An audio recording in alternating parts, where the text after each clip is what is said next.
I like bringing the heat. I like winning. That's what it's all about. Hey, if you're new to sales, this is for you, okay? Now, also, if you're new to the channel, this channel is dedicated to the study of sales, leadership, psychology, communication, and business. Hey, so today I want to talk specifically to all my new people out there in sales, because when you first get into sales, it can feel like everybody else knows something that you don't. You hear an experienced salesperson on the phone, they sound relaxed, they know what questions to ask, they know when to push, they know when to stop talking, they hear an objection, immediately know where it came from, right?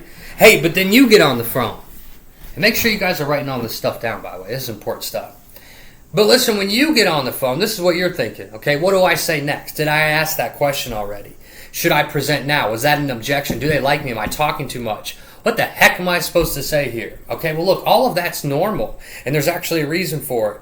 You're trying to consciously perform skills that experienced salespeople have turned into patterns. So today I'm going to teach you what sales is actually like when you're new, why certain things are so difficult in the beginning, and what starts changing as you develop real skill over time. I call it the skill to kill, right? And listen, the market will reward you for your skill. So if you got low skill, you got low income. Got high skill, got high income. That's how that works, right? Now, we're going to take notes. We're going to go through this sales module. You guys need to write all of this down. Module 1, everything is conscious at first. But no, it's true, okay? And this is probably the first thing that you need to understand. When you're new into sales, almost everything requires conscious thought, okay? For example, think about your introduction. You're overthinking that, the script, the questions, the CRM. You're thinking about what the prospect just said. You're thinking about what you're supposed to say next. That's a tremendous amount of cognitive load, okay? Think about when you're learning how to drive, okay? When you first started driving, you were consciously thinking about everything, right? Mirror, speed, brake, turn signal, other cars, where am I going? And after years of driving, you can do most of those things without consciously thinking about them. It becomes second nature, right? And sales develops the same way. Eventually, certain parts of the conversation become automatic, and that frees up mental capacity to actually study the person in front of you, right? And that's when you start to see a shift in the sales. So you're no longer just participating in the conversation. You have a prospect in front of you. You're able to observe while participating in it. That takes reps, and repetition breeds skill. It happens over time. So my suggestion is, when you're new, you need to go balls to the wall. Okay, you need to go all in all the time, and there can be no slowing down, especially in a ramp up phase. You get in a ramp up phase, boy, you're onboarded and you go. Who cares what your peers are doing? Blow them out of the water. 200, 400 dials, 15-hour days, whatever it takes to be legendary, and that's just how you win at the highest level, right? Number 2, write this down. Your biggest problem isn't confidence yet; it's pattern recognition. So you haven't gotten the reps to see the patterns, okay? That's why I suggest blowing your brains out with an extraordinary amount of volume. I just cannot stress that enough, especially once you're new into sales.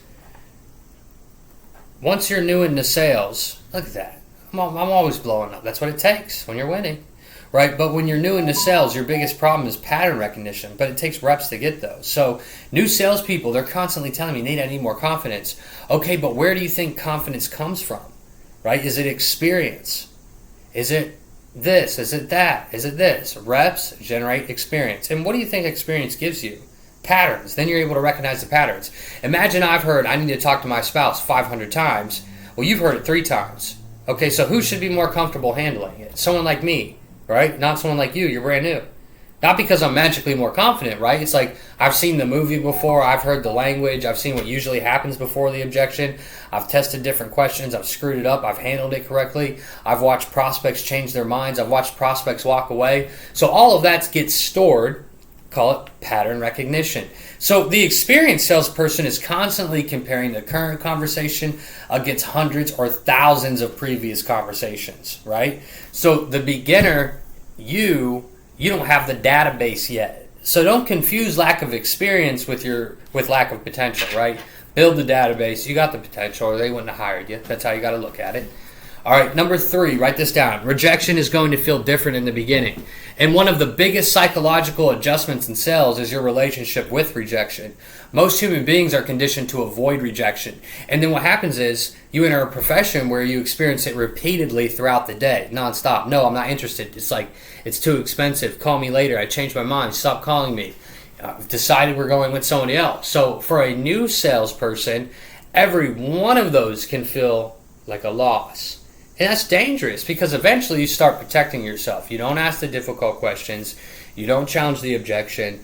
You don't ask for the business, and you don't make the dial sometimes, right? You're too hesitant. Why? Well, because your brain starts associating selling with emotional pain. You have to learn something early. The outcome of one conversation cannot determine the quality of the next conversation. That's emotional discipline, okay? Prospect number 17 has nothing to do with prospect number 18. So do not make number 18 pay for what happened with number 17. You have to reset, dial, be present, okay? That's what it's all about. Number 4, write this down. You're going to think the script is the answer. You're going to think the script is the answer. No, but it's true, you will. Almost every new salesperson does this. They think, just give me exactly what to say. And look, scripts are important. I believe in scripts. I believe in frameworks, word tracks, all of that. But honestly, a script is just training wheels. The objective isn't to become somebody who can perfectly recite words. The objective is to understand why those words are there. Like, what's the meaning of them? Why am I asking this question? What information am I trying to uncover? Why am I asking a follow-up question? Why am I slowing down here? Why am I presenting this particular solution? Why am I asking for a decision now? Eventually you stop thinking in sentences and start thinking in objectives, right? That's a massive transition. The beginner thinks, what do I say? The professional thinks, what do I need to understand? Huge difference. How do you become a pro? Reps. That's the only way. Time. Okay? Practice. Studying off the phone translates to on the phone, more money. Number 5, write this down. You will hear the words before you understand the meaning, okay? But this is where listening actually becomes a real skill, right? The prospect says, I just want to look around. Most of you say, and what you actually hear is they want to look around. Well, I would think, why? For what? Look around for what? What are you looking for? Why haven't they already seen it yet? What are they going to compare it to? Are they uncertain about the company, the product, the price, the timing themselves? The beginner responds to the sentence where the professional follows a framework and investigates the meaning behind the sentence, right? And that's why discovery isn't an interrogation, it's diagnosis. You're constantly asking yourself, what is this person actually telling me? And sometimes what they're not saying is just as important. Again, active listening, and then making good determinations on what should be asked and what should be asked based on your framework. You're following a framework. All right, number 6, your emotions are going to follow your results. And this destroys new salespeople. I see it all the time, actually. Monday, you close 2 deals. You think, oh, I was born for this. You kidding me? Tuesday, nobody answers. Wednesday, you get 3 objections. You don't know what to say. Thursday, you start to doubt, even though you started with 2 sales. But like this happens all the time, and you can't operate like that. Your confidence cannot be marked to market every 30 minutes based on your last call. That's not how it works. Sales has variance, right? You can execute correctly and lose. You can execute poorly and occasionally win if leads aren't bad. And that's why you need to judge yourself on behaviors and execution over a meaningful sample size. Like, did I make the calls? Did I ask the right questions? Did I listen? Did I challenge appropriately? Did I follow my process? Did I ask for the business? Did I follow up? Those things are what I call controllables. Write that down. And to be the best, you have to be obsessed with the controllables. Who cares if they don't answer? I can't control that. I can't control what comes out of their mouth. Nobody can, right? Number 7, you're going to talk too much. It's almost guaranteed when you're new because why'd you get into sales? Someone told you could talk well. Well, selling isn't telling, okay? Just because you can talk well doesn't mean you're going to be good at sales. In fact, most people who get into sales because of the gift of gab, they're terrible. They suck. So number 7, write this down. You're going to talk too much. And it's true. But this is what you need to understand. That silence on the call is okay. It's going to make you feel uncomfortable. You're going to try to fill it, which means that's why I'm saying you're going to talk too much. The prospect stops talking for 2 seconds and you think, I got to say something. Just let them think. You have to realize silence is a part of communication. New salespeople always over-explain, right? They want to prove value. You dump features, information, credentials, benefits, right? Stories, everything you know, everything you just learned. But information without relevance isn't persuasive. The prospect doesn't need to know everything. They need the information relevant to the problem they're trying to solve. Write this down. Selling isn't telling. I cannot stress that enough. The more skilled you become, the more precise your communication comes. Boom, more money you get. Number 8, you'll start noticing that objections begin earlier than you thought. And write that down. But it's true. This is one of the biggest breakthroughs in sales. All right, new people, they get to the end, here, it's too expensive, and you think, oh, I have to beat a price objection. Maybe, but maybe the actual problem happened at the beginning of the call. You didn't establish urgency. You didn't understand their problem. You didn't quantify the cost of doing nothing. You presented something irrelevant. You never established decision criteria. You didn't involve the actual decision maker. And then the price appears and gets blamed for everything. And experienced salespeople start tracing objections backward. So instead of asking, like, how do I overcome this, you should ask yourself, well, what happened earlier in the conversation that allowed this objection to become so strong? Now you're learning sales, right?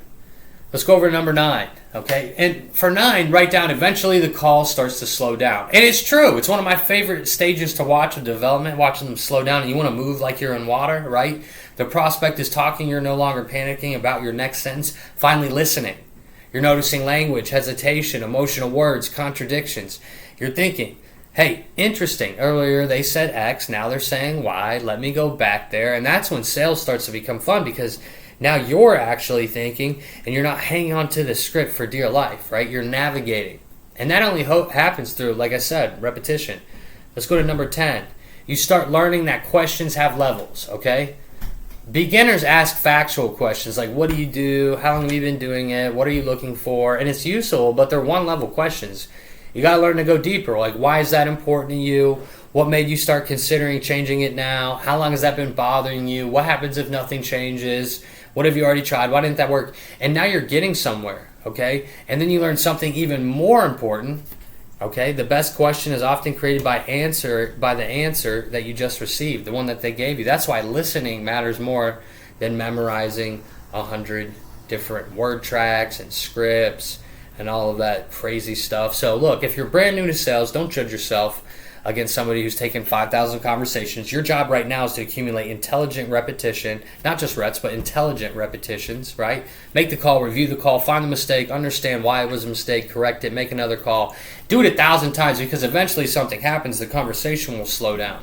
And you stop desperately searching for what to say. You start hearing things you couldn't hear before. You recognize patterns, become calmer, sharper, and communication will become simpler. So, hope this was helpful, and I'll see you in the next one.